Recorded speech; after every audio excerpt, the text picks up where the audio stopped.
All right, good afternoon, everyone. Good So afternoon, we'll sir. get started here. Good afternoon, sir. Yes? No, I said good afternoon. Oh, okay. Sorry, I just sound like you're asking a question. Okay, so just real quick on the schedule, you can see we're a little bit behind. We're behind by one section.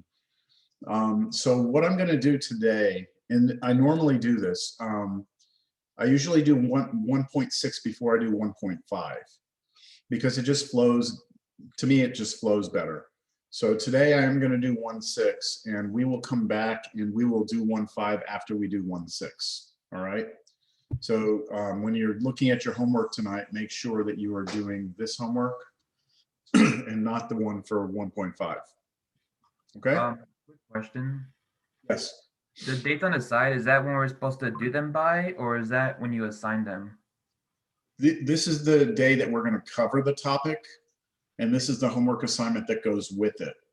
You should try and have that homework assignment done by the time we meet, the next time we meet.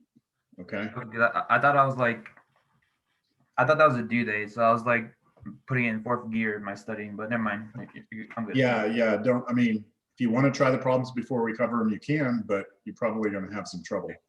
Yeah. So, and today, actually, the homework assignment for today, I'm not sure we're going to get through all of it, so I might tell you just to stop at a certain number here, but let's see how today goes. Okay, so we were talking last time about calculating limits, and I had given everyone that limit summary sheet, and we know that whenever we see 0 over 0, we got to do some sort of algebra, some sort of trick. And then we also talked about two very important limits that you need to know, and that was that limit sign junk, remember that, over junk, that will equal 1 so long as the junk matches and so long as the junk is going to 0. And that's where we kind of left out. Oh, there's another limit. It's a cosine x minus 1 over x if x goes to 0, that this is equal to 0. That was the other, there were two limits. And I said this one was really important. This one doesn't come up as much, but this one does. So anyway, I want to do three more examples of this, and then we're going to move on to 1.6. So I'd like to do this one first. Limit t is approaching 0 of sine squared t over t.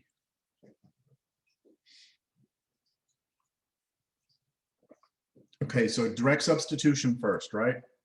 We do our direct substitution. We get sine squared of 0 over 0. And we all know from pre-cal that sine of 0 is 0. And also, let's make sure we all understand that notation. Sine squared of 0 really means sine of 0 and then squared, right? That squared means you're going to figure out what sine of this is first, then square the answer. So we're doing that. And then that's just 0 squared over 0, which is just 0 over 0, which is bad, right? Okay, so now we get to do some algebra, some sort of trick. And we cannot use this sine junk over junk because we have sine squared, right? Do y'all see that? We have sine squared. So what we could do is this. We could write sine of t over 1 times sine of t over 1 times 1 over t. So all I'm doing here is I'm rewriting sine squared as sine times sine, and then I'm pulling everything apart. Do you see how I'm doing that? With multiplication, we're allowed to do this. So I just peel everything out. And now what I'm going to do is focus my attention on this t, which is the thing that's causing the problem. And then I'm going to realize that if I slap these two together, right, that would be a sine t over t. I still have the sine t over 1 out in front of it. That's the exact same thing, isn't it? I mean, this is the same thing as this above. Does anyone have a question on that or disagree or? Need clarification on why this is this and then this can be written this way? We're all okay. All right, now the reason I did that is because this sine t over t, that t and that t match exactly, right? So that's the junk. And that junk is going to 0. And so I know that this will go to 1, right? Now I still need to figure out what this goes to. So let's call on somebody today. Is Mustafa here yet? No. Are you here today? Mustafa is one of your classmates. But Yes, sir. It's just that I have one bar right now because I'm in the lobby. I don't know if you can hear me or not. I can hear you. Hey, there you Yes, are. sir. I'm here. Okay. Hey, okay, so what is the limit as t goes to 0 sine of t? So just do direct substitution into here. Substitute sine of t. Let t go to 0. So Okay. what sign of 0? I have no idea, sir. I'm gonna be honest with you. Okay. All I right. just got So- back from the homework. Like I don't even know where we're at the class. Okay, that's fine. So look, everyone in here, everyone needs to be comfortable with the basic trig functions at the critical or the common angles. Okay, so that means everyone should know what sine of 0 is and cosine of 0. Everyone should know what sine of pi over 2 is and cosine of pi over 2. All those common angles on the unit circle, everyone needs to be somewhat comfortable with what those answers are. If you're not, then it's just going to slow you down. You're going to get hung up. You're going to get stuck, right? So if you want some help on that, you need to just come to my office hours. I can help you learn those quickly, but we just can't invest any more time in this class going over pre-cal material, right? Because that's what it is. So just make sure you're clear on that. Sine of 0, 0, all right, everyone? And so this is going to 0 and this is going to 1, and 0 times 1 is just 0. So the limit is 0. I have a question too. Couldn't Yes. you also use the half angle formula too, since it's sine squared? Or would that not make a difference? That would, you could have turned sine squared into something using a formula, but the problem with that is it would then prevent you from using this very important limit, because you would never have sine of junk over junk. Like that would never happen. So what we're trying to do here is we're trying to look at our problem and we're trying to see if we can exploit it by using this somehow, right? We're trying to figure out, is there a way I can use this to eliminate that division by 0? And the only way to do it here is to split this sine squared into 2 pieces, 2 sines being multiplied, and then come in here with your 1 over t, slide it underneath, and then use this to get you a 1.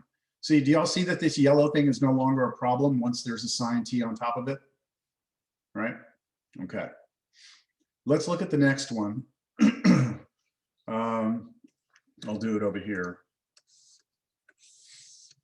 So limit x approaches pi over 4 of 1 minus tangent x over sine x minus cosine x. All right.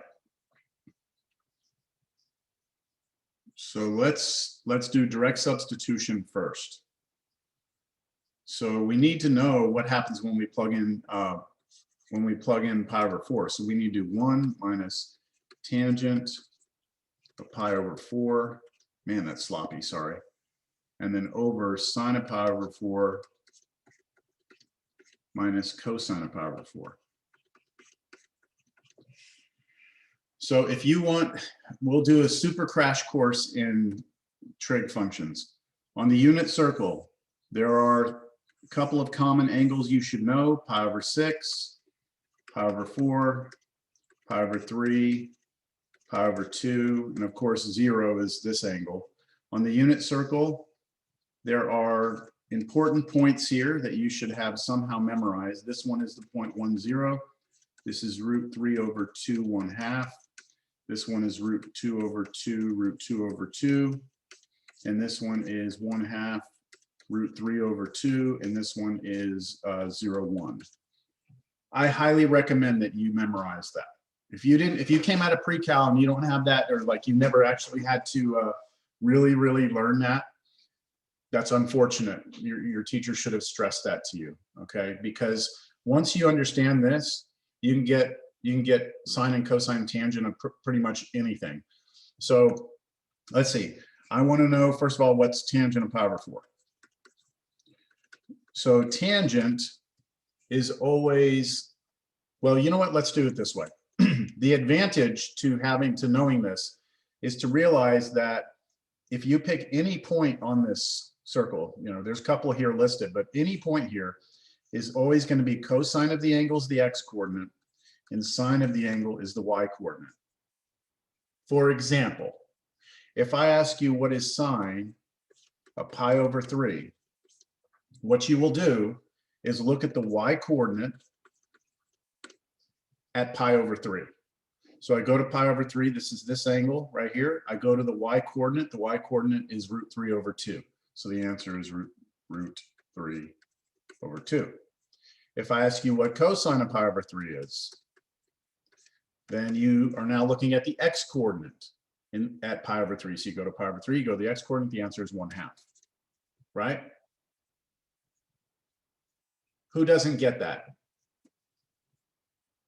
Come on.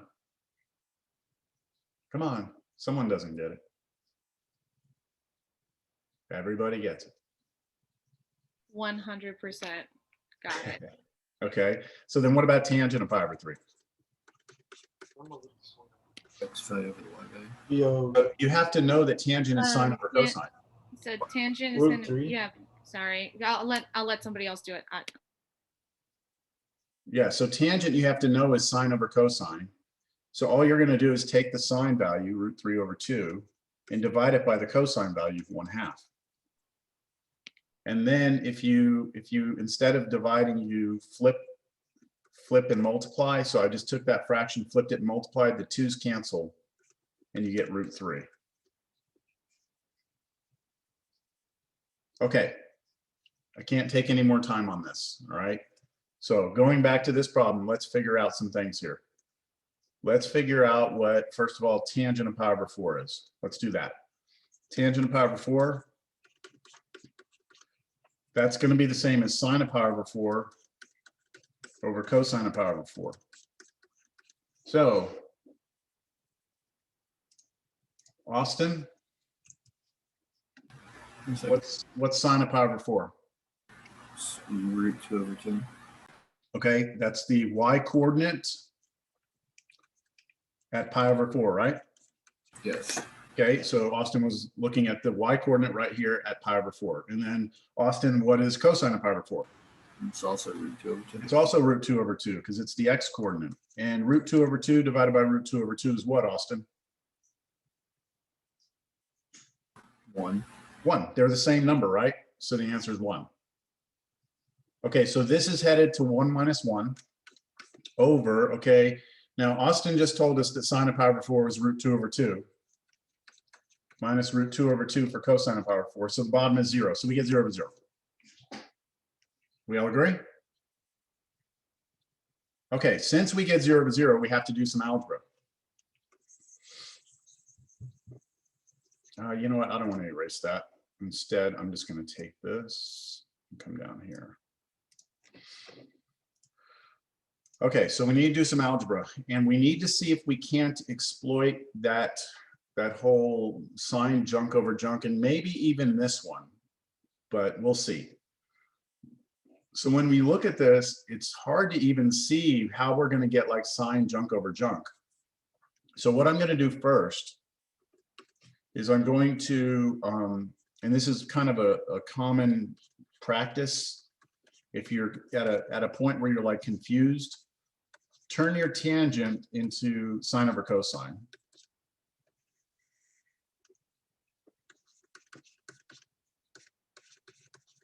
Okay, so all I did was rewrote the tangent x as sine x over cosine x. Okay, now here's the here's the tricky part, I guess, is we got to figure out what to do now, right? The thing is, I can't use the sign junk over junk. Now, here's why. Here's why I'm not thinking sign junk over junk.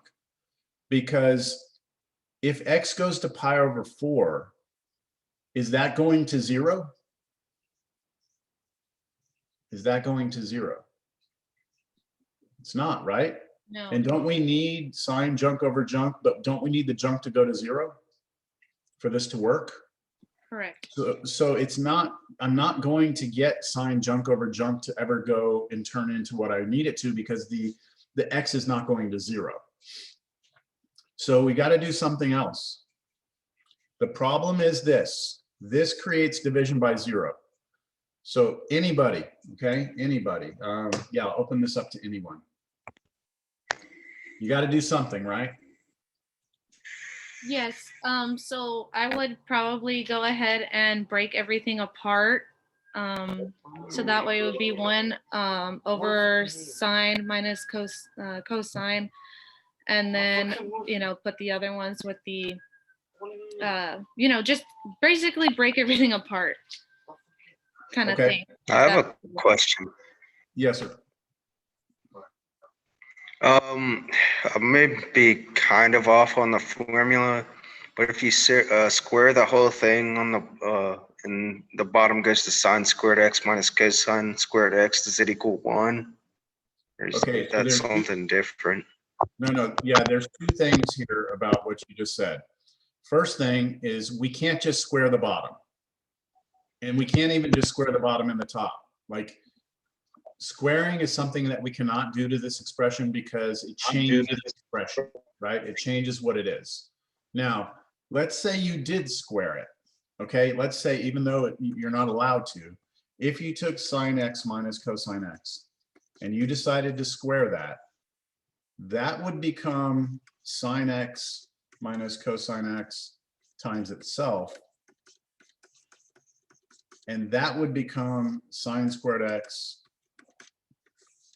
minus sine x cosine x, another minus sine x cosine x, and then the last one would be plus cosine squared x. And so I agree, this sine squared x plus cosine squared x does equal 1. That's the Pythagorean identity. So you could put that together and make it 1. And then these 2 could go together to give you minus 2 sine x cosine x. But that's all it would become. It wouldn't, this whole thing would not become a 1 if we square it. Can you multiply by the conjugate? Okay, yeah, so hold on, Benjamin. Is everyone okay with that idea first? That this right here, we can't square, first of all, we can't just square arbitrarily, just come in and square. But if we did, we don't get something that's nicer. Like, this doesn't make it any easier for us. Is that all right? Okay, now Benjamin, what are you saying? Multiplying by the conjugate. Okay, where? What do you mean conjugate? Sine x plus cosine x. Okay, so everyone, are y'all okay with this? Benjamin is leading the way here. I'm not saying that this is right. I'm just saying that this is something you could do. Remember, the big thing here is that you've got to try something, right? So Benjamin is saying he's going to multiply the bottom by sine x plus cosine x, right? And the top by the same thing, sine x plus cosine x. Now, does everyone agree that we can do that? Like legally, we're allowed to do that. Yes. You can multiply the top and bottom by the same thing. Braxton, you can't square the top and bottom, but you're completely allowed to multiply top and bottom by anything you want. So now there is an advantage to this, because look what happens on the bottom. This time, if we do sine x minus cosine x times its conjugate, now what happens is you get your sine squared x here. The middle terms cancel because that's what happens with conjugates. And then you get this, but that's minus cosine squared x. Agreed? And that is not 1, please. That is not 1. Okay, it has to have a plus here to be a 1. So that, I mean, I'm willing to do this because we have to appreciate that you have to try something. Okay, so And on the top, I'm just going to leave it alone for right now. And the bottom I put together, and I got sine squared x minus cosine squared x. Okay. Now what? Things don't look like they're getting much better, do they? Remember, Oh, I didn't know if I could like show my work or whatever whenever I had suggested something, or if I should just keep quiet. well, no, I don't want you to keep quiet, but you said you're going to peel everything apart, take everything apart, right? Yeah. Let me Uh, see what you have. and that's what I have so far, just so that way I can. Okay, yeah, I see what you're saying. Yeah. Okay. Let's do this. First of all, the whole goal here was to try and get the green thing to cancel, right? To try and get it to go away so it doesn't cause our division by 0. When you multiply the bottom by the conjugate, you're kind of losing the green thing here, right? And now this is the thing you have to make cancel. So it's actually become a little more complicated. Now, this may work, okay? This may work. We may still have some algebra to do here that could get it to work. But I want us to go back to this right here. And take this one right here. So I'm going to leave that kind of as maybe that works. We might revisit it if we get stuck here. Okay, I want to go back to this right here.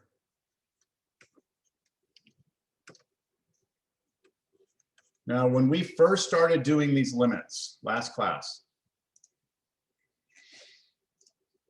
one of the first problems that I gave you was this right here. And I remember saying this, that what we're dealing with here is a complex fraction. It's fractions within a fraction, right? And what I told you was when you have fractions within fractions, try and put these fractions together with a common denominator. Right? That's what I said. So looking at this, do you see that we have a complex fraction? Do you see that you got like fractions up here and it's all within a bigger fraction? So why don't we try and put these two together? All right, let's just try it. So if we do that, limit x approaches pi over 4. Okay, so if I rewrite 1, I have to rewrite that as cosine x over cosine x to get a common denominator. Yes? That way they both have cosine x on the bottom. And then when I put them together, I'll get cosine x minus sine x over cosine x, but all of that over sine x minus cosine x. Okay. Danielle? Yes. Oh, sorry. Do you agree with that? What I did? You follow what I did here? Yeah. You added whatever we needed in order to try and cancel and make it even. Okay. Well, like, so that way we can end up canceling something out, but we may end up running into a problem, so we might have to do it again and shift everything around to make it what we need it to be. Okay. So my question though is, do you follow what I did? Yes. Common denominator put together. Okay, Danielle. Yes. The whole goal was to see if this cancels. Does it cancel with what's up top? It does not. I need to pull a negative out. There you go. That's it. Do y'all see that? Do you see that this yellow is almost the green, except they're just off by a sign? So if we pull a -1 out of the top,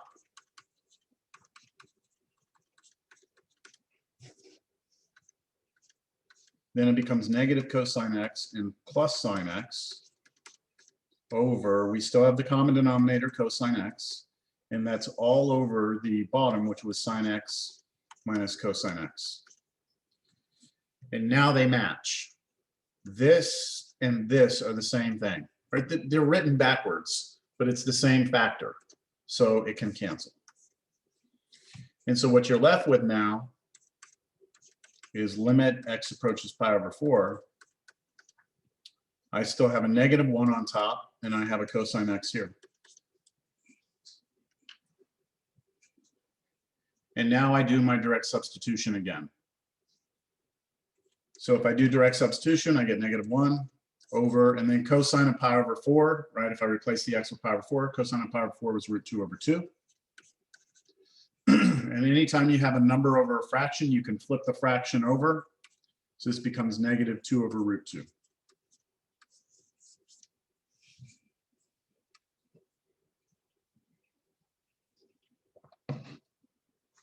So Do you want to put the square root on top of the fraction or no?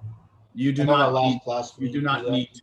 You do not Okay. need to. You can leave square roots in the bottom. I know that that's something that you were told you're not allowed to do, but that's a whole other conversation we can have. Okay, thank you. Yeah, it's totally okay to leave it in the denominator. All right. So look, the moral of the story here is that, I told you that we wanted to be this, at the end of this section was all about this sine junk over junk and this other formula. And so we start thinking that's going to be the way through all the problems. Well, it turns out with this problem, we didn't use it at all, right? We just got a common denominator and then pulled out a -1, everything worked. So you don't ever want to lose sight. Look, you're probably sensing this about calculus. There is not a simple set of steps that I can give you to solve every problem, right? It's not like the quadratic formula where it's like every time you see a quadratic equation, you can always use this formula and get the answers. That's just not the way this works. Every problem is uniquely different, which means you have to be open to trying things. And for this one, as you saw, we tried a couple of things, right? Again, Benjamin's idea here may have gotten us there. Okay, the algebra here may have gotten us there, but I can tell you the algebra was going to be a mess. Whereas if you just kind of follow what I said, complex fractions, common denominator, hope for the best, it worked out pretty nice, right? So just always be thinking with a very wide field of view on these things. Always be ready to try something different, all right? I wish I had better news for you. Like there is a master formula for all this, but there's not. So, okay. You know what? We've already taken 30 minutes. I'm not going to do this last one. I'll let you do that. There's one like that in the homework that's close enough, number 51. So I'm just going to let that one be. All right. All right. We are going to start 1-6. All right, so we are going to be talking about limits involving infinity. Now, this section, 1.6, is broken up into 2 parts, okay? 2 parts. Today, we're going to cover the first part, and then on Thursday, we will cover the second part. Today is all about what are called infinite limits, okay? So all of 1.6 is about limits where you have infinity somewhere in the problem, like infinity is going to be there. The first type of limits we're going to be looking at are called infinite limits. And we've actually already talked about this a little bit. Look at this graph right here, the graph of 1/x squared. If we try and approach 0, then as we come in from the left, the function took off to positive infinity. And if we come in from the right, the function also takes off to positive infinity. And so because it's going to infinity from both sides, our answer is infinity, right? We've seen that before. Okay, here's another example where if we come in from the left, we head to negative infinity. But if we come in from the right, we head to positive infinity. Right? So it's different from each side. One of them is dropping down, the other one's going up. So if we were to say, what's the limit as x approaches 0 of this function, we would say does not exist. Because it's remember, for a limit to exist at a point, it's got to be from both sides going to the same place. And negative infinity and positive infinity are not the same thing. So that's why we say does not exist here. Here, the answer was positive infinity because both sides were going up. Make sense? Both sides up to infinity. If they're different, then we will say the limit doesn't exist. Now, we actually have studied these. In college algebra, we call these vertical asymptotes. Remember that in college algebra when you were graphing rational functions? These things were called vertical asymptotes. But now we have a new definition for a vertical asymptote. We will say that a function has a vertical asymptote at some value x equals a if any of these are true. So all those things say is if you're coming in from the left and you go to positive or negative infinity, or you come in from the right and go to positive or negative infinity, you've got a vertical asymptote. So all you need is for one side of it to go up or down forever. If that happens, you can say you have a vertical asymptote. All right, so the only thing is we're making a connection now between the calculus part, which is a limit, to what you studied in college algebra. All right. So let's do some examples. I think I'd like to do some examples here.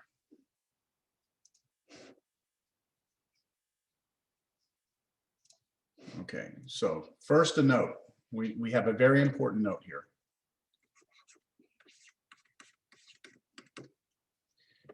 The limit as x approaches 0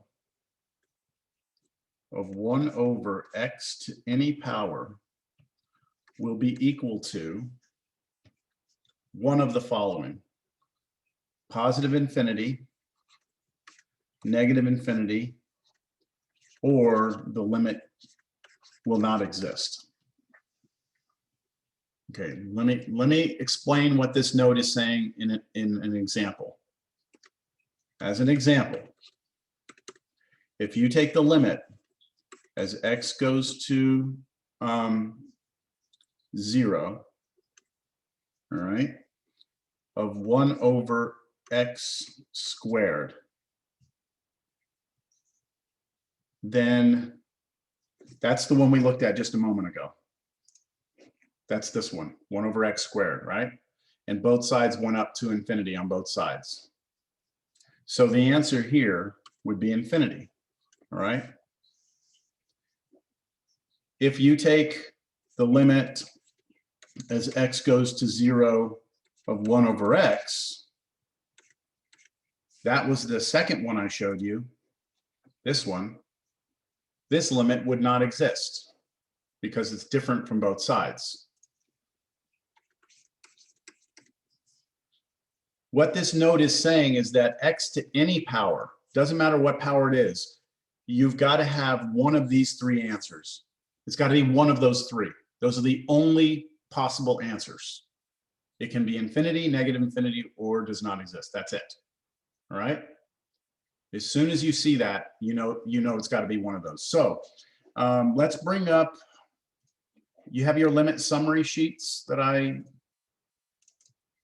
where did I put that?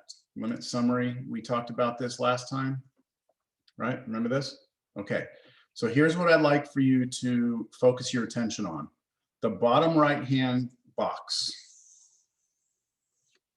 I'm sorry, bottom left-hand box. The bottom left-hand box says, if you ever take a limit, okay, let's say we take a limit, and when we take the limit, the numerator is fixed, okay? What I mean by fixed, I say down here on the bottom. Fixed means that it's not 0 and or bounded. I'll explain bounded later. But we're taking a limit, and let's say the numerator is headed to 2, the number 2, or maybe the numerator is headed to the number 4 or the number 10. It's headed to a number, okay, a fixed number. If you ever take a limit, your numerator heads to a fixed number and your denominator heads to 0, then you're going to get infinity. So if the top's headed to a positive number, a little positive number, and the bottom's headed to 0 through positive numbers, you'll get infinity. Here you'll get, if you get negative over negative, you'll have infinity. Here, if it's flipped, like positive, negative, you'll get negative infinity, or if it's negative, positive, you'll get negative infinity.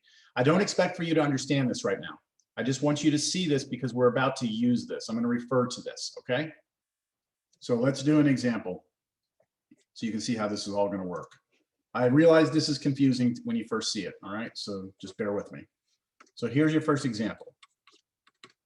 Let's take the limit as x approaches 3 of x plus 2. And let's go 3 from the left, okay? You'll see I put the little negative there of x minus 3.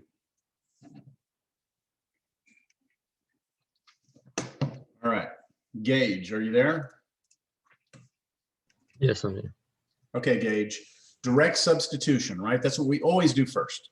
Yes. So let's let x go to 3. Tell me where the top and bottom head to, Gage. Where's the top headed? What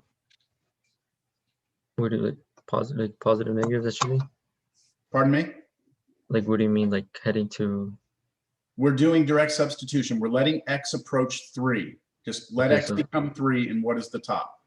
Okay, so positive 6. I mean 5. 5. I don't know why I said 6. Okay. 5. 5 over. Now the bottom, what do you get? 0.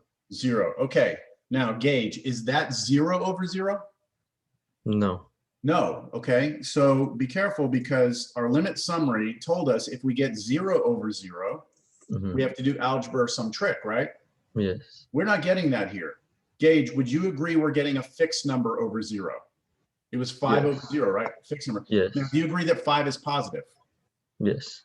So, Gage, do you agree that we either have this case or this case right now? Because Yes. our top is 5. Does everyone see what I mean by fixed number now? Yeah. Okay, now let's go back to the problem. So right now, Gage, here's what we know. Our answer is either going to be positive or negative infinity. Okay? Mhm. Okay, let's go back to the problem. So Gage, we know from here that in order for us to figure out what the answer is, we know that 5 here is a positive number. The Mhm. question is that number 0? Is it, we know it's headed to 0. So Yes. is it headed to 0 as positive numbers or negative numbers, right? That's the question. Mhm. So here's what I'm going to do.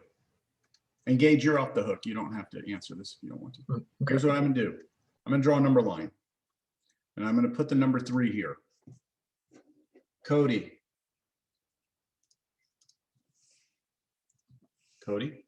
Yes, sorry. Oh, there you are, Cody. Okay, Cody, which side of 3 are we approaching from?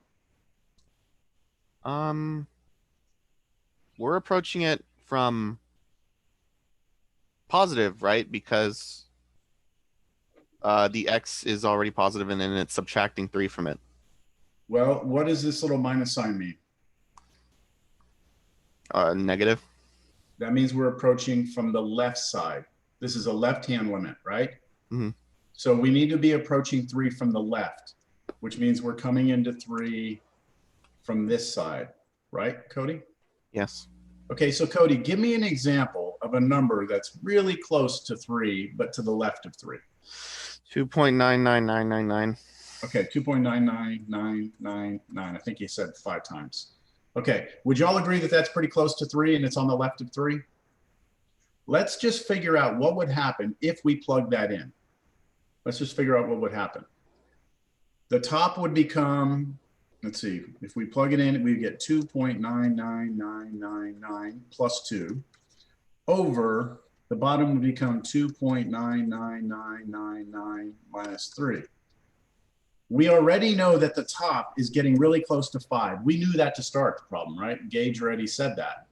And we knew the bottom was headed to 0, but we didn't know if it was going through positive numbers or negative numbers. Cody, do you agree that if you take 2.99999 and you subtract 3, that you're going to have a very small number? Yes. It's going to be negative. It's going to be negative, like 0.10001. Exactly. So does everyone see that because this number is smaller than this number, that when you subtract them, that's going to give you a little negative number here, right? It's a little negative number. It's tiny, but it's negative. So now I'm going to go back to that sheet and see if we can now conclude which of these it is. Negative infinity. It's got to be negative infinity. So here's where we were. We said it could be this one or this one because our top was a 5. right? And 5 is positive. We just didn't know if we were approaching 0 through positives or through negatives. We just determined that it was through the negatives, right? Because it was always, no matter what number we pick, 2.999 or 2.9999999, when we subtract 3, it's going to be a small negative number. So our answer must be negative infinity. Does anyone need clarification on that? I'm going to do another one. I just want to see if anyone has a question at this point. So do we just write like just negative infinity? Yeah, let me go back to it and I'll show you exactly what I'll write here. And so I will just write the problem over. I'll say limit x approaches 3 from the left of x plus 2 over x minus 3 equals negative infinity. Boom, I'm done. And really there's not like technically work that you have to do for this other than recognizing what's happening here. Okay, like you have to recognize that you're going to get a little negative number here. So now let me change the problem. Okay, new problem, same problem, just change one thing. Let's now approach 3 from the other side.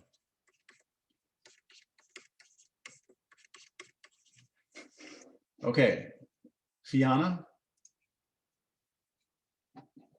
Is Fiona here? No? No Fiona? Going once, going twice? Sold. Okay. Emmanuel. Yes. Okay, Emmanuel, how are you doing? Good. Good. Okay, first thing for any limit is to do what? Direct substitution. Okay, what would you get if you do direct substitution in here? It would be the 5/0. Yeah, 5/0 again, right?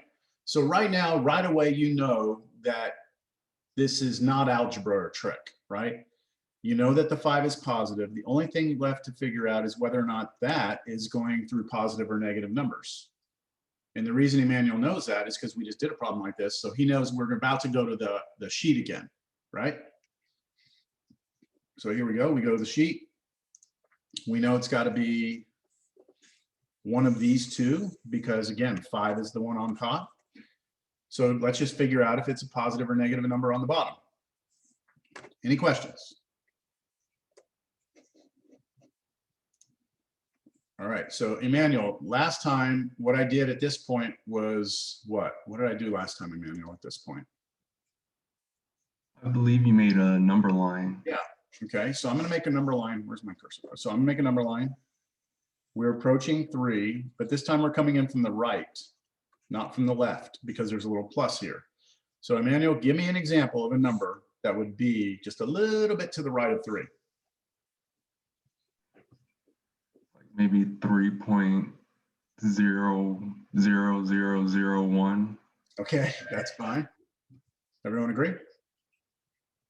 Now, the key here is to figure out what happens when I plug that number in. And really, I want to focus my attention on this. What happens to that green part? We know it's headed to 0, but is it positive or negative? Emmanuel, what do you think? I'm going to say it's positive. Yeah, because if you take 3.00001 and subtract 3, you're going to be left with 0.000001, right? But that's positive this time. In the previous one, right, when we did 2.99999, we subtracted 3, that gave us a little tiny negative number. Here, this gives us a little tiny positive number. And so we know we're approaching 0 through positive numbers. Do y'all see that? I have a question. Yes. Could you tell, like, from the equation, because it says x is approaching 3, the little plus sign, and it's positive. Like, can't you just tell from that, or like you have to like solve it? So Vivian, do you remember some students asked me this last class, something like this? I think it was Dilpreet had noticed a pattern in our answers, right?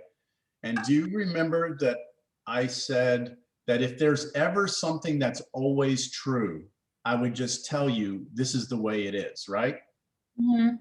So I'm not telling you that that's always true, or I'm not telling you like, yeah, just look at this plus, and if it's plus here, it's plus here. I'm not telling you that because it's not always true. That I'm answering your question. Unfortunately, you can't just look at that little plus sign and use that. I will give you an example in a moment where if you do that, you'll get the wrong answer. okay? Oh, okay. So unfortunately, we have to check. We must see what's going on. All right. So what's our answer? Is this enough for us to get our answer? Yes. Yes, I know that the top is fixed. I know that the top is fixed and positive. And I know that the bottom is also headed to 0 through positive numbers. And therefore, my answer must be infinity.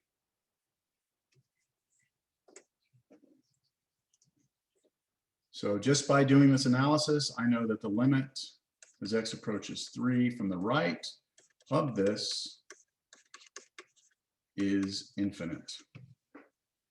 Now, another problem, actually the same problem.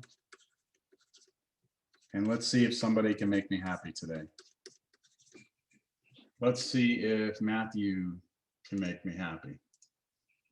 Matthew? I'm here. There. How's it going, Matthew? Doing pretty good.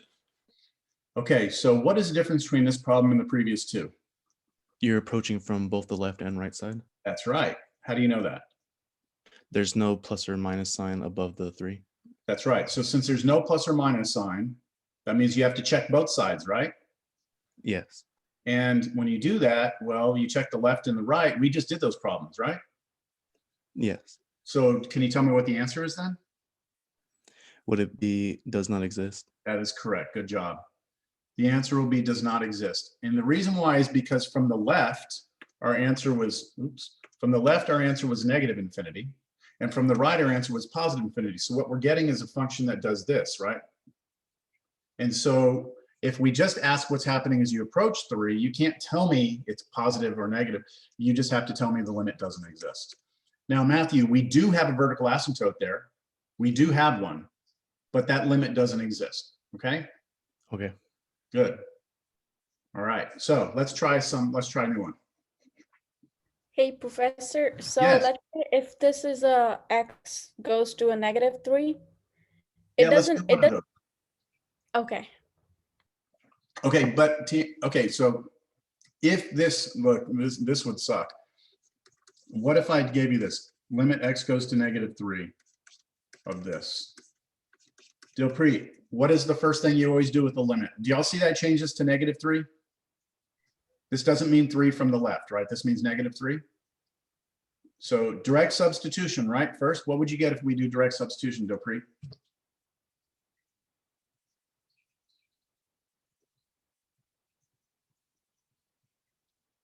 So what do you get on top? -3, +2, -1. -1, okay, and on the bottom? 0. Careful. No. Actually, sorry, 6. -6, right? -6. -3, take away 3 would be -6. And this is just 1/6, right? Do we have a problem? No, we don't. We don't have 0 over 0. We don't have fixed over 0. We don't have any issues. The answer is just 1/6.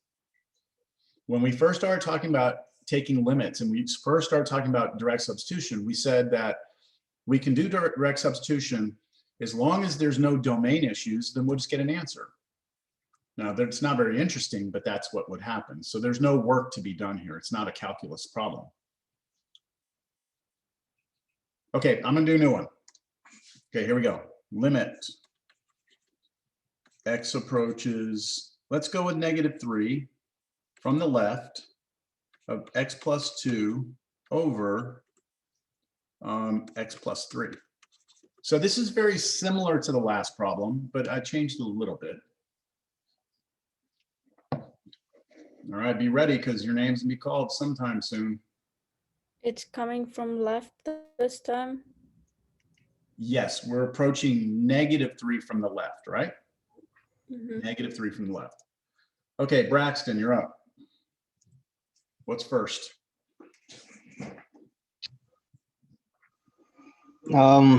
Let's see. I guess we're gonna try to solve it just by putting the -3 in. Yeah, let's just direct substitute in. So if we do that, we get -3 plus 2, that's -1. On the bottom, we get -3 plus 3. That is 0 this time, right? That is 0. Mhm. Okay, so what we have here, if we look at our table, do you see, Braxton, that we have a fixed negative number on top? Because it was -1, wasn't it? It was -1. We have a fixed negative number. Yes. And on the bottom, we are headed to 0. So our answer is going to be either infinity or negative infinity. We just need to figure out what the bottom's doing, right? Would it be infinity, because since it's approaching from the left, when you do it, it's let's see. Huh. Well, hold on. I know what you're doing. Yeah, it's gonna. What did I do? What did I show everyone to do at this point? Number line. Let's see. Draw a number line. Yes, Okay? number line. Don't try and get around this, okay? I'm not implying that you were going to. But again, I'm doing this for a reason. I'm doing it because this will help you from getting stuck, okay, and doing something incorrectly. I'm going to approach -3 from the left, right? From the left, that's what that negative sign means. So from this side. Oh, okay. Yeah. Right? Negative. So Subtract. Okay. I'm gonna go to, did I call Brian already? Brian? No, I didn't, right? I was hoping you called me. Brian, give me a number to the left of -3. Yeah, now it's that it has greater. -3.01. Very good. -3.001 or something like that. Look, everyone, this is a common mistake people make right here. This right here, because you have to remember the way negative numbers work. This is -2 over here, and this is -4 over here, right? Now, if we were talking about the positive numbers like 3, and we came in from the left, then I agree you would plug in 2.99, right? But we're not doing +3, we're doing -3. And from the left, you're going to be a little bit to the left of that is going to be a number that's a little bigger than 3. Does that make sense? It's very, very dangerous here. So that's why you have to draw this number line. Now, Brian, when I take this number and plug it in here, will I get a positive or a negative number? You'll get a negative number. I'll get a negative. Everyone agree? -3.001 plus 3 is going to be a little negative number. So now we know that we are approaching 0 here through negatives. And we already know that the top is negative. So a negative divided by a negative should be positive, yes. Right? Which is what this says. If we have a negative on the top and bottom, then we will get a positive infinity answer.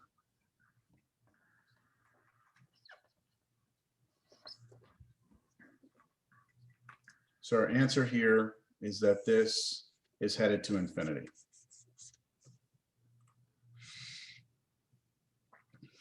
So direct substitution. If you get fixed over 0, draw a number line.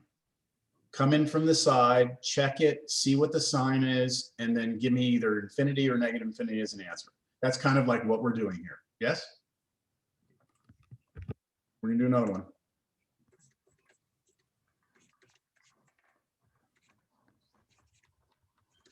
Same problem. Coming in from the other side, right? We're coming from the other side of this. So could you just say the answer is negative infinity because it's got to be the other side, so it's got to be opposite of what we just got? I mean, you might think that's true. It actually is true in this problem, but it's not true in general. So I can't tell you just, oh, it's always the opposite of what you just got, right? You have to run the work. So I'm going to go through this one a little faster. If we go through this, we will get -1 on top, we will get 0. So then I draw a number line. Here's -3. I'm coming in from the right. I pick a number here, like -2.999. Because I'm coming in from the right. Remember, the -2's there, -4 is over here. So -2.99. Now, if I take that number and I plug it in here, I'm going to get a little tiny little positive number. right? That'll be a little tiny positive number. And so I know that I've got a negative on top, positive on the bottom. Therefore, this thing must be going to negative infinity. I know I went through that really fast, but it's the process that I'm making sure you understand. Any questions? Any questions?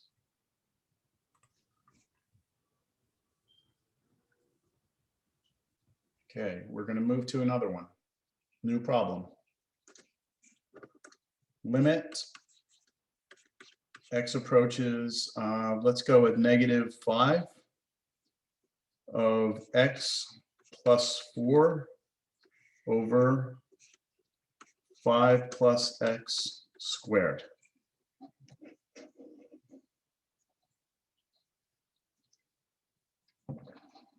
Austin, you're up. Oh, wait, hold on. I already called you, Austin. Unless you feel like playing again. Oh, I don't mind. Okay, go ahead. So we're going to start by direct substituting.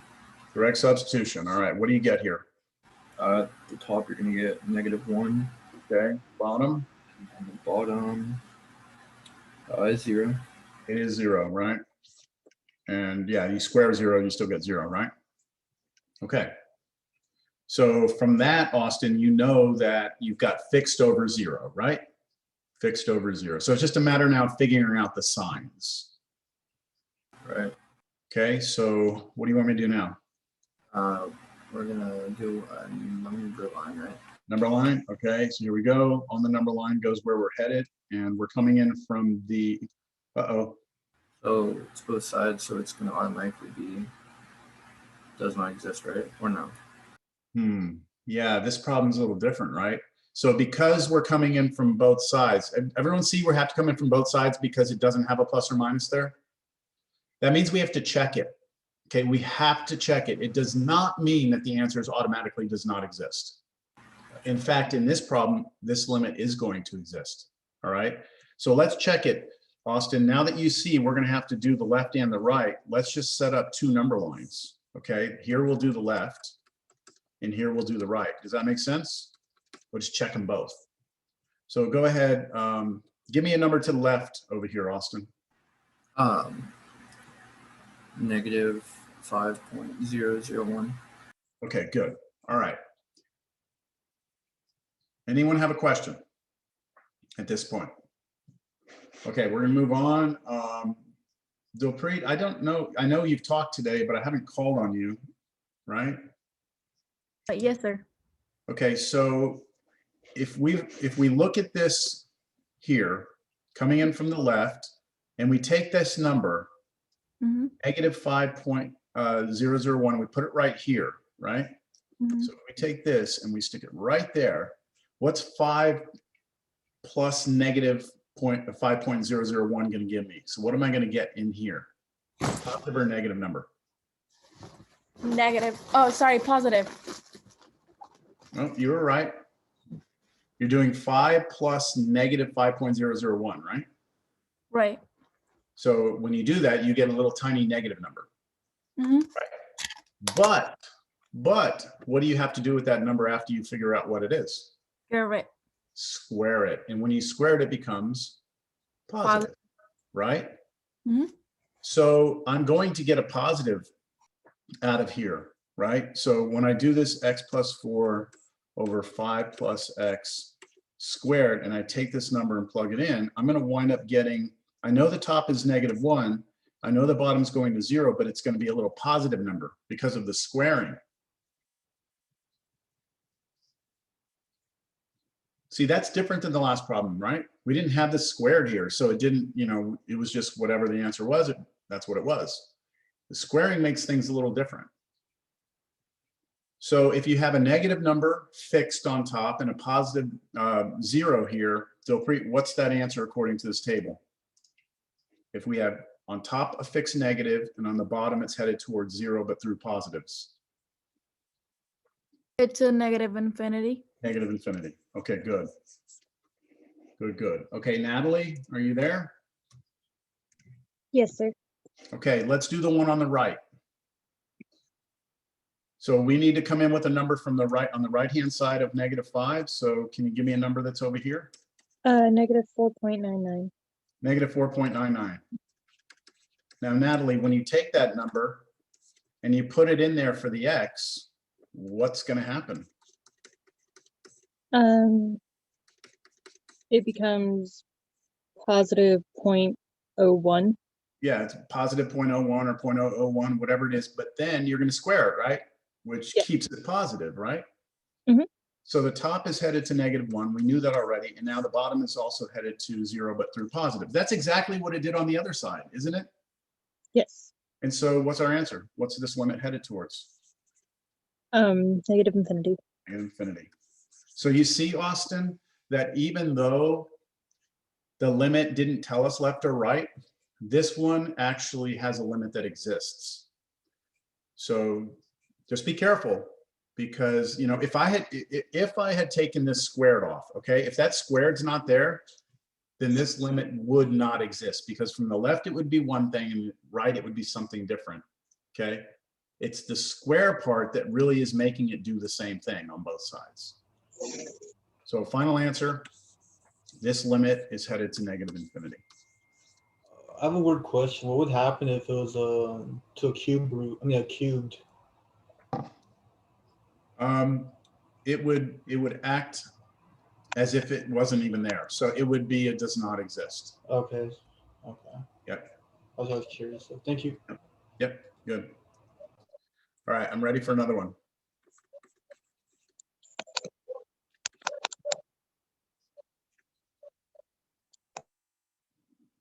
Hold on. I'm thinking.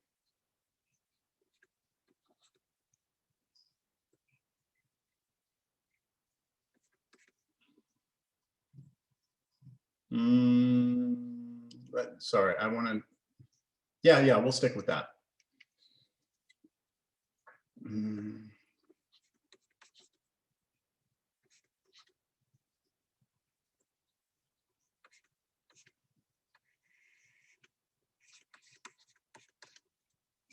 Right, this problem is going to be a little bit interesting. It's almost like we're just kind of playing this like number sense game. Like, can you figure out what's like how these things are behaving when we get close to things? Like really this section, we haven't done any real like hardcore algebra, right? There's no like weird algebra here. It's just more just like analyzing what's happening. That's all this is about right now. So Carla, are you there, Carla? Yes, sir. Okay, you ready? Yes. What's the first thing we do for any limit? Direct substitution. Okay, all right, so we're going to let x go to pi. So do you know what sine of pi is? Yes, it's 0. 0. Okay, so do y'all agree with that? It is right. 0. Take away 1. Go ahead, Danielle. I thought sine was -1 and cosine is supposed to represent x, right? Like, yeah, on the unit circle, pi is this angle right here, pi. And the ordered pair that represents this point is the point -1, 0. The x coordinate is cosine of that angle, and the y coordinate is sine of that angle. So sine of pi would be 0. okay. Yes? Okay. All right. So Carla, you want to keep going? Sure. Okay. Now the bottom cosine of pi is? -1. Okay. So what are we getting here, Carla? 1. Just 1. There's nothing to be done. We're not getting 0 over 0, right? Mm-hmm. We're not getting fixed over 0. We're just getting a number over a number. We're happy, we move on, right? Okay. Happy, we move on. We need to know when it is we need to do something, right? And in this case, Carla got lucky because there's nothing to do, right? Good job, Carla. All right, now I'm going to change the problem. because I want it to be interesting. So instead, what I'm going to do is cosine of x minus 1 over sine of x.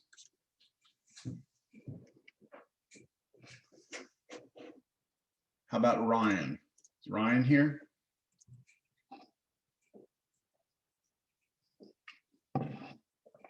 No Ryan?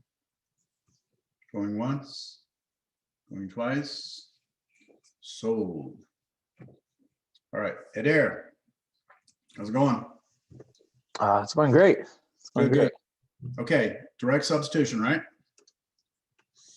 Yes. Okay, so what's cosine of pi? Cosine of pi is -1 and sine of pi is 0. Okay, so I'm gonna have -1, right? And then -1 again on top. And on the bottom, I have sine of pi, which you said was 0, right? Yes. Now that's just -2 over 0, right? That's not 0 over 0. That's -2 over 0. Yes, correct. Had it been 0 over 0, I'd be doing algebra, right? I'd be doing some trick. I'd probably be doing the sine junk over junk, trying to make things go away and play that game that we did last class.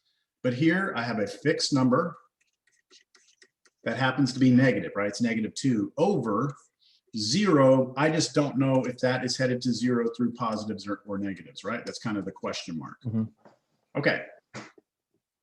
So what did we do last time at this point? So we do a number line. Okay. And we can put pi right there in the middle, or could we also alternatively put that as 180? You to could. make it more pleasing to the mind. It's up to you. I would let's do say that 180. I would say, and I told, I'm teaching pre-cal, right? So I told my pre-cal class yesterday, because we were talking about degrees and radians. I said, if you're a big fan of degrees, you need to start to become a big fan of radians, because in calculus, we almost never use degrees. It's almost exclusively radians. And there's reasons for it, but right now I would say let's stick with pi just because, all right? Just, okay. So which side are we coming in from? We are approaching from the right side. Okay, so I need a number that's right here to the right of pi. So like 5.999 over 6, is that correct? What is pi? Do you know what pi is about? It's 180 degrees. Yes. It's 3.14. Pi is a number. Pi is approximately. Oh, yes. 1.4, right? 1.5. Yes. Like that. So we just need a number to the right of that, which would be 3.2. Let's just go 3.2. 3.2 sounds good. I mean, it's close. It's not super close, but it's close. All right. So what am I supposed to do with that? With that, we can insert that into the formula. Right there for that x. And then you could probably just use your calculator and do sine of 3.2. But you would have to make sure you're in radian mode, not in degree mode on your calculator. Okay. So if you have a calculator right now, I would make sure you can do this, sine of 3.2. And you should get a small number. The question is it positive or negative? So it is negative. You're getting a little negative number? Yeah. Is everyone getting a little negative number? I'm getting negative 0.058 something, right? Yes. Okay. All you care about is the fact that it's negative, right? That's all you really care about, is that it's negative? Okay. That's correct. So you have a negative, you have the top is fixed in its negative, and you know that the bottom is headed towards 0 with negative. So what's the answer? It'll be positive infinity. Positive infinity. This limit is headed to positive infinity. Can you see that when you do a problem like this on a test, it's really like as the instructor, what am I looking for? Like, what does your work look like, right? There's not like work. It's a couple of number lines, and it's weird. It's hard to grade this stuff because I was gonna ask you like how you want us to show our work.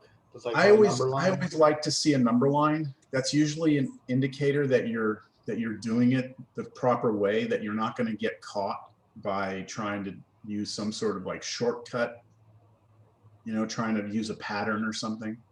Now, I want to show you this problem in a slightly different, just a slightly different perspective, just slightly different. So do you know how we got to this point, we did the number line, we put pi here, and then we had to plug pi, or pick a number to the right of pi and plug it in and get a negative number, right? I just want to show you kind of a different approach. What if I were to take this, here's my pi, but realize that I really am interested in sine, right? I'm interested in sine of pi, or a number to the right of it. So what if I just did a quick graph of sine?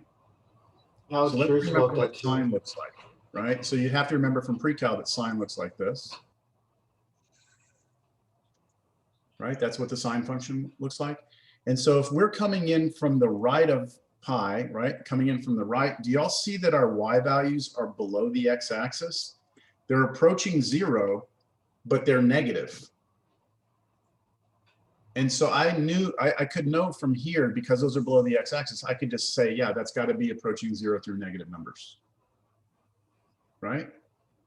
Y'all see that? I have a question too. If you pick something above 2 pi to put it as an x value, would that mean it's approaching it from a positive? Wait, if I plug in what? 2 pi? Something larger than 2 pi, like 2.1 pi. If you were to plug that in, would it be approaching from positive? Oh no, it's at the, never mind, okay. Okay, I was Yeah. understanding what you're saying. What would change in this problem? What would change if we went back here and we changed this plus here to a minus? So what would happen if we came in from the other side? So what if we happened here? Everything would still be the same. Negative 2 over 0 would still happen. But when we got to the number line, we'd be coming, oops. We'd be coming in this way, wouldn't we? Now, we could pick a number smaller than pi, like maybe 3.1, or we could just look at the graph. And what's happening when we approach pi from the left here? It's approaching 0, right? But through positive numbers. So we would have 0 on the bottom with little positives. So we would get a negative on top and a positive on the bottom, which would give us negative infinity. All right, I hope that this is making sense. Does anyone have a question right now? This would be a good opportunity to ask a question.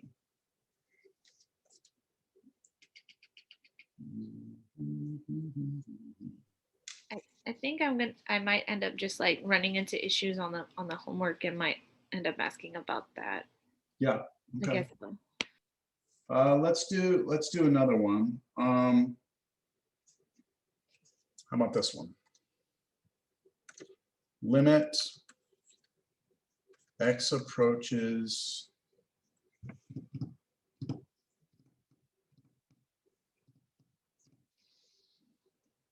pi over 2 from the left of x secant x.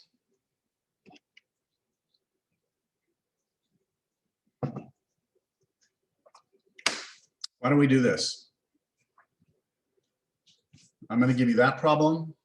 I'm going to give you another one. We're going to go in little breakout rooms here for about 10 minutes and see if y'all can't work together to figure these out.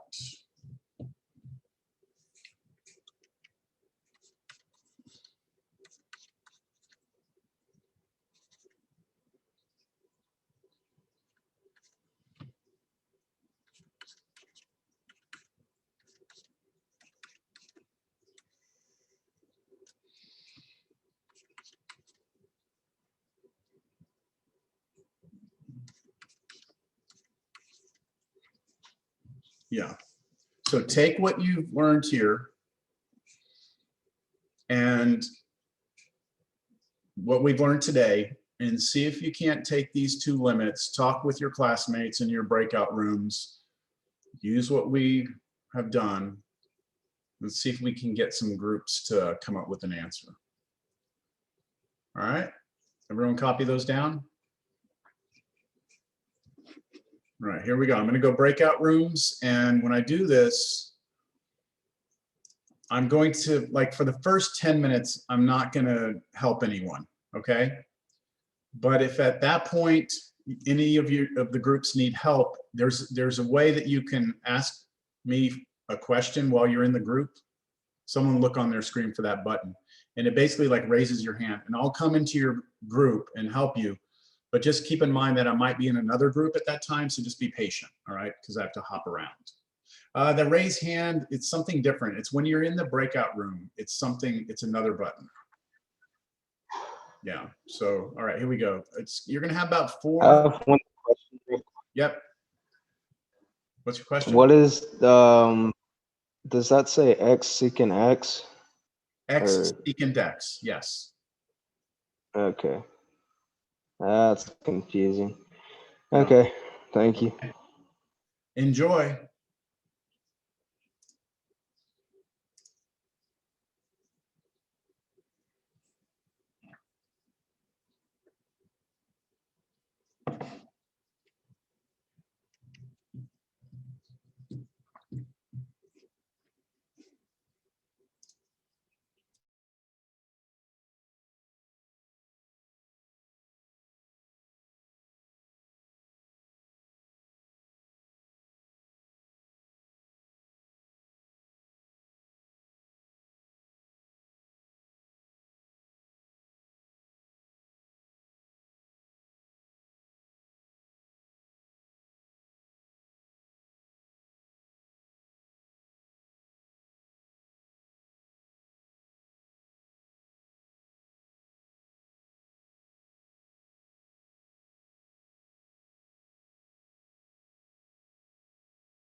Are we the only ones here?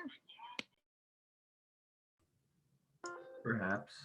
Okay, everyone, or I think everyone's back here now. So, all right. Before I show you the answers, I want to just tell you on the homework for 1-6 out of the textbook or the ebook, right now we've only covered these 3 problems. So what I would recommend you do is 13 through 18, all of them. And those are all problems like we did today. All right.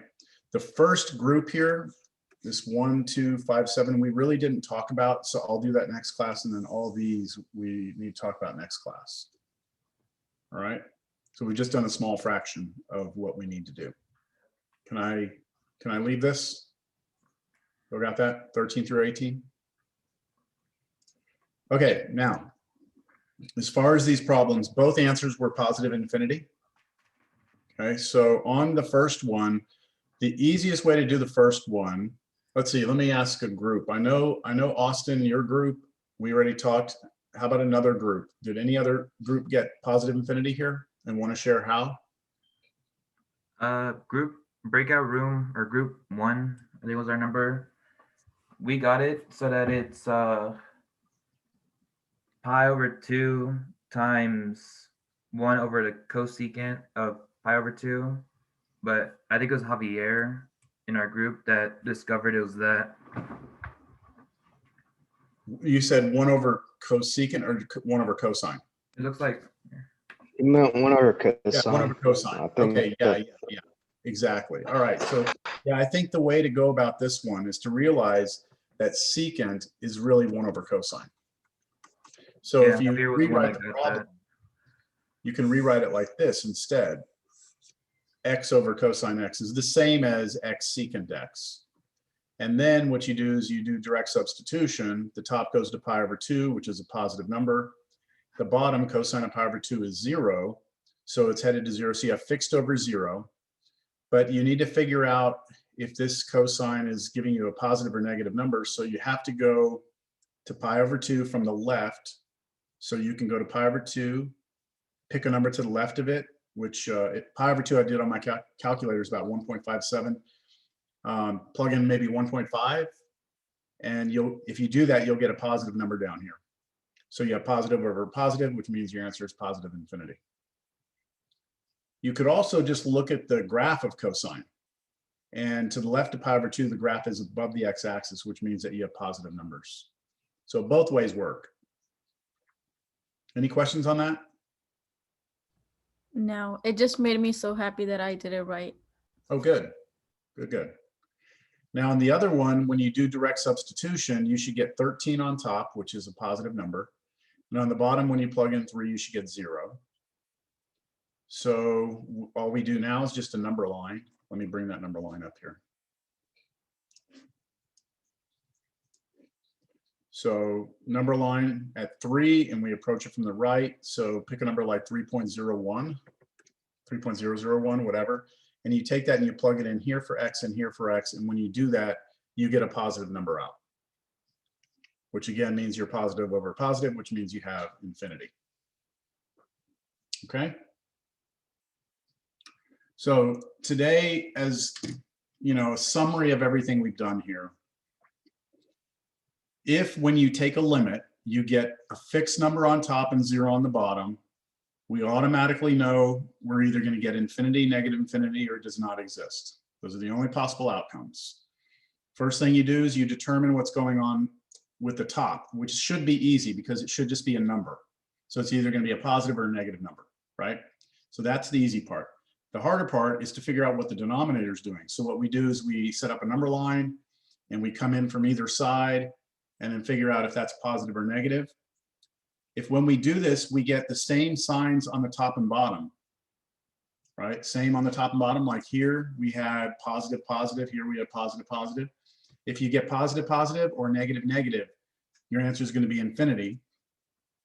If you get different signs, so if the top is positive, bottom's negative, or the other way around, then your answer is negative infinity. The only time we ever get does not exist is if when you take the limit, you have to go from both sides and you check both sides, right? And they go to different places. So one goes to infinity, the other goes to negative. infinity. Then you have a problem and you say does not exist. So that's the main kind of idea for today, right? And with our limit summary, we can say that we have basically covered how to do these and how to do these. We still have quite a bit to do, right? But we've got at least part of it done. All right, any questions? Somebody said, put something in the chat here, so let me just see what this is. Where's the chat box? I don't know where it went. No, it's me. It's just, it's not an important question. Okay, well, I can't see my chat box. Oh, there it is. Okay, I have a question. yes. In regards to preparing for the exam, would you say those were test-like questions? Yeah, the questions that you'll be asked on the exam will be consistent with what I'm doing in class and with what you're doing in homework. So I'm not going to go like find the hardest problems I can find, you know, or make up the hardest problems I can find or make up. It's going to be consistent, but if you're doing your homework, then you know that there's quite a bit in there, especially the section 1.4, all those homework problems that you had to do. I mean, there's a lot of algebra in there. So, you know, I'm not going to try and shock anyone with something new, but yeah, you need to know how to work the homework. Thank you. I think the thing that makes the test hard is, of course, the pressure, the time pressure, and you know, you get all anxious and stuff. And then when you see a problem like that, you start forgetting, oh, it's fixed over 0. So then you start doing 0 over 0, and you start doing algebra, you know, and when you should never, right? I mean, like if you think about today, right? Think about this problem that we just did in groups, this one right here. This problem is nothing like what we did in 1.4. In 1.4, if we got 0 over 0, then you had to do some factoring and try and get things to cancel. And maybe you did a conjugate, or you know, did weird algebra to make it happen. Here, there's no algebra. You're doing fixed over 0. So that's a different category of problem. So on a test, you don't want to start doing algebra and a trick when that's not what you need to do. So that's what I think makes the test hard, is knowing when you see the problem, which path to go down, right? Okay, that's it. We're out of time. So we will come back on Thursday. That'll be a very important day. Thursday will be extremely important. So make sure you're here. We're going to do the second part of 1.6, where it's a different type of limit, but it still has something to do with infinity. And then we're going to do some visual stuff. All right, have a great day. Do 13 through 18, and then we'll see you on Thursday. Have a good day. Hey, Professor, how many problems will be on the test? I don't know. I haven't made the test. Let me see. Let me see how long my one from last semester was.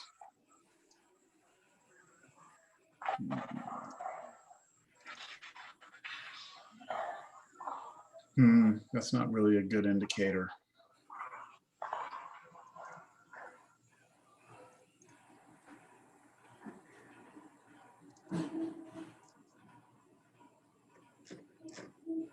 Oh, here, I know what I can do. Y'all don't have to hang out. You don't need to stay here if you don't want to. Everyone's hoping I'm going to show an exam right now.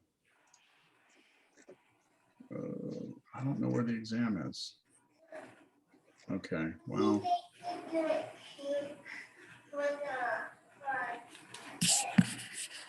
That was like 28 problems. I don't think it'll be that long.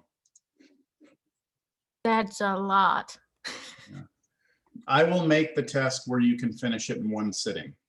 At least I will make it as long as I think a student should be able, you know, to finish it. I mean, I've been doing this for a long time, teaching this, so I have a good idea of how much a student can get done in an hour, 40 minutes. So what I usually do is I write the test, and then I take the test, and I time myself, so I figure out